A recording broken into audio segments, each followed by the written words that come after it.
Puji Tuhan, Shalom. Pagi hari ini kita bersyukur karena kita masih bisa bangun dengan tubuh yang sehat dan tubuh yang diberkati Tuhan. Baik sebelum kita melakukan semua aktivitas kita sepanjang hari ini, kita akan merenungkan kebenaran firman Tuhan. Mari kita berdoa. Bapa di surga, kami bersyukur karena anugerah keselamatan yang Tuhan beri buat kami, bahkan kesehatan, kekuatan Tuhan berikan buat kami sehingga pagi hari ini kami masih bisa ada sebagaimana ada karena Tuhan. Kami mau membaca bagian firman Tuhan, merenungkannya. Tuhan berkati. Dalam nama Yesus kami berdoa. Haleluya. Amin. Baik, kita akan membaca di 1 Timotius pasal 1 ayat yang ketiga sampai ayat yang ke-6. Demikian firman Tuhan mengenai pengajaran sesat. Ketika aku hendak meneruskan perjalananku ke wilayah Makedonia, aku telah mendesak engkau supaya engkau tinggal di Efesus dan menasihatkan orang-orang tertentu agar mereka jangan mengajarkan ajaran lain. Aku pun sibuk dengan dongeng dan silsilah yang tiada putus-putusnya, yang hanya menghasilkan persoalan belaka dan bukan tertib hidup keselamatan yang diberikan Allah dalam iman. Tujuan nasihat itu ialah kasih yang timbul dari hati yang suci, dari hati nurani yang murni, dan dari iman yang tulus ikhlas. Tetapi ada orang yang tidak sampai pada tujuan itu dan yang sesat dalam omongan yang sia-sia. Puji Tuhan. Nah, sahabat-sahabat Community of Miracle yang saya kasihi di dalam Tuhan Yesus Kristus, pagi hari ini kita bicara dengan tema yaitu mengenai ajaran sesat. Beberapa video saya sudah nonton dan saya memperhatikan pengajaran-pengajaran yang disampaikan oleh seorang hamba Tuhan yang notabene bahwa dia mengajarkan sesuatu yang berdasarkan Alkitab, dan banyak sekali pengajarannya itu mencelah dan menjustis hamba-hamba Tuhan dan gereja-gereja di akhir zaman ini yang mengajarkan tentang eskatologi. Nah, Bapak Ibu Saudaraku yang kekasih, kita sebagai orang percaya perlu memperhatikan pengajaran-pengajaran yang disampaikan oleh orang-orang yang hanya ingin mencari popularitas, hanya ingin mengajarkan pengajaran-pengajaran yang sangat bertentangan dengan kebenaran firman Tuhan. Walaupun demikian, mereka justru mencelah balik buat orang-orang yang mengajarkan eskatologi yang benar. Ya, mereka ini tidak memahami tentang paham-paham atau teori-teori yang diajarkan oleh kelompok-kelompok orang atau oknum-oknum yang sebenarnya pengajaran mereka juga berdasarkan Alkitab. Namun pandangan-pandangan mereka itu berlainan. Ya, saya sudah pernah mengajarkan itu di ibadah-ibadah offline dan juga di podcast tentang eskatologi ini. Nah, Bapak Ibu, sahabat-sahabat community yang saya cintai di dalam,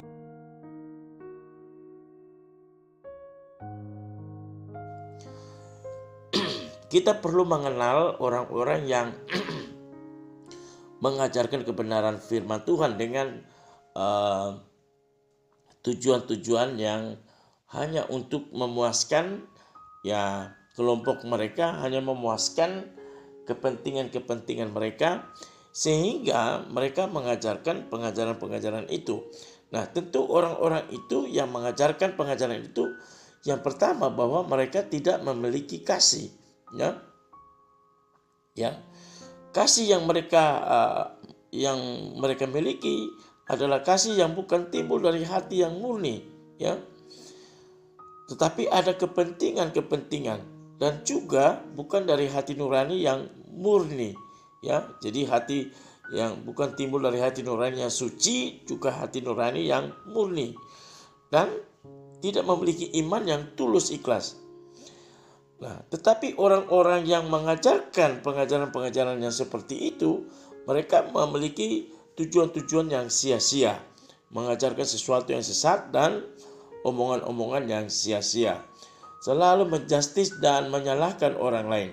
Nah, Bapak Ibu, dalam pandangan-pandangan tentang eskatologi, ya perlu kita tahu bahwa mengenai masa 1000 tahun itu ada 3 pandangan, ya, yaitu pandangan milenium, pandangan post milenium, dan juga pandangan pre-dispensasional, ya. Jadi pandangan-pandangan ini mereka mempercayai bahwa masa 1000 tahun itu ada, ya.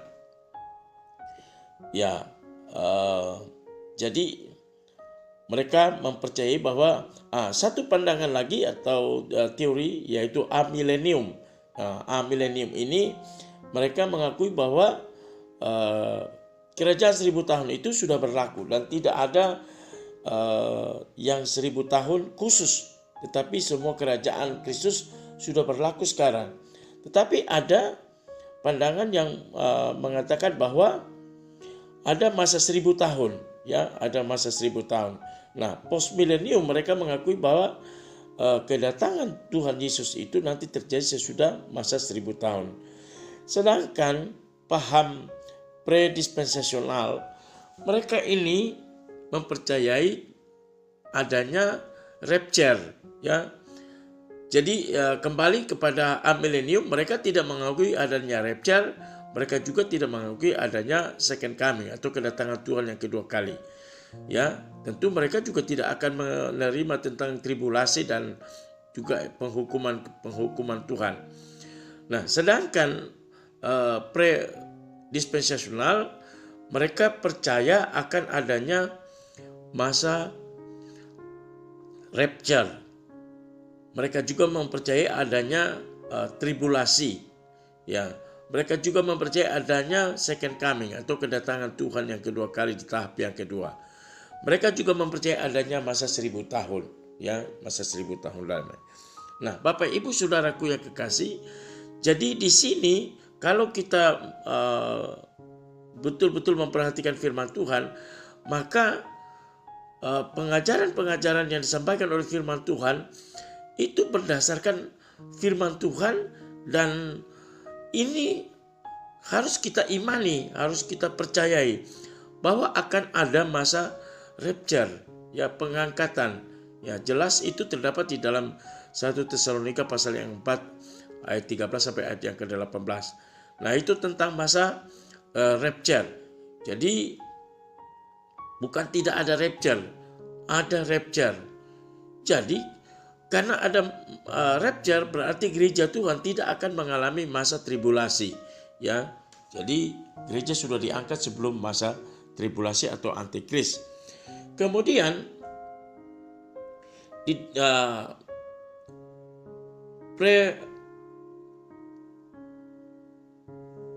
paham dispensasional juga mempercayai adanya tribulasi. Jadi ada penghukuman Tuhan bagi Israel, sehingga orang-orang yang tidak mengalami rapture mereka akan mengalami hal yang sama dengan orang Israel. Dan juga mereka mempercayai akan adanya kedatangan Yesus tahap kedua, yaitu second coming.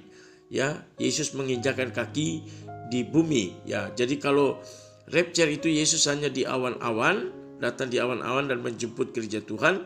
Sedangkan second coming adalah kedatangan Tuhan tahap kedua, Yesus menginjakkan kakinya di bumi. Ya, sesudah itu Tuhan Yesus akan memerintah masa 1000 tahun damai. Nah, di masa rapture ini ada 3 pandangan juga, ya. Pandangan tentang pre-tribulation, artinya bahwa pengangkatan itu sebelum terjadi tribulasi. Tapi juga ada pandangan yang mengatakan bahwa mid tribulation, ya. Mid tribulation ini di mana tribulasi terbagi atas dua bagian, 3,5 tahun pertama dan 3,5 tahun kedua. Nah, di tengah-tengah 3,5 tahun inilah terjadi rapture, ya. Jadi ada pandangan yang percaya seperti itu. Tapi ada juga yang mempercayai tentang post tribulation. Nah, post tribulation ini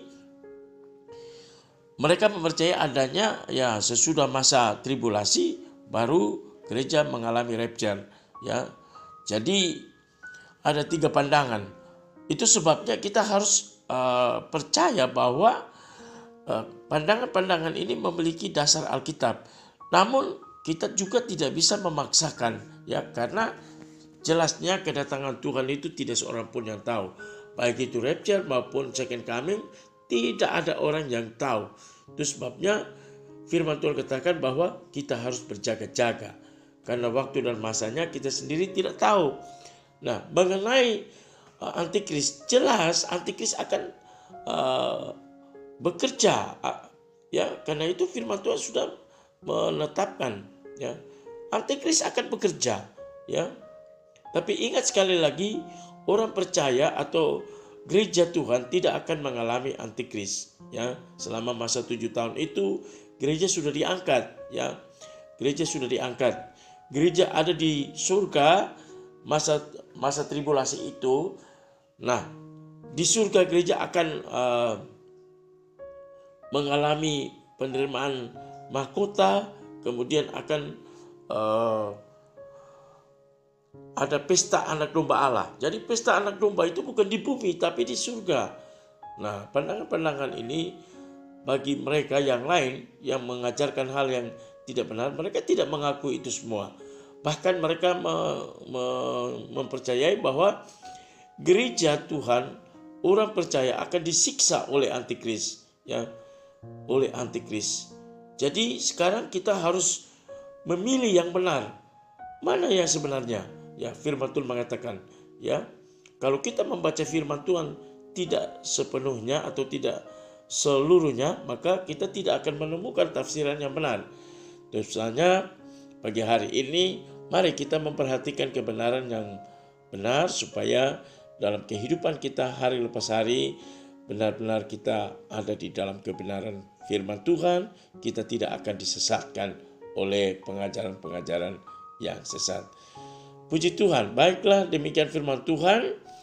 Mari kita berdoa. Bapa di surga, kami bersyukur karena Engkau baik pagi hari ini. Kami sudah mendengarkan firman Tuhan. Tuntun kami agar dari hari ke hari kami terus berjaga-jaga tentang kedatangan Tuhan, ya, kedatangan Tuhan di awan-awan dan juga kedatangan Tuhan pada tahap yang kedua di mana Tuhan menginjakkan kakinya di atas bukit Zaitun. Kau memberkati semua sahabat-sahabat Community of Miracle dimanapun berada. Demikian juga kami berdoa buat sahabat-sahabat yang berhari ulang tahun. Kami berdoa khusus untuk Ibu Shirley yang sudah merayakan hari ulang tahunnya. Tuhan jaga, Tuhan lindungi, biar Tuhan terus memberkati kehidupannya, keluarganya Tuhan memberkati. Kau juga memberkati sahabat-sahabat yang lain yang berhari ulang tahun. Kami juga berdoa buat mereka yang sakit, Tuhan jamah, Tuhan sembuhkan, Tuhan pulihkan kesehatan mereka. Juga anak-anak kami yang studi, yang bekerja dimanapun mereka di instansi, biar Tuhan jaga, lindungi, supaya mereka tetap setia dengan Tuhan. Engkau memberkati pengurus-pengurus Community of Miracle. Kami percaya, kami hidup karena Tuhan, kami hidup karena iman, dan Tuhan akan terus memberkati pelayanan Community of Miracle. Terima kasih Bapa. Kami bersyukur dalam nama Yesus. Haleluya. Amin.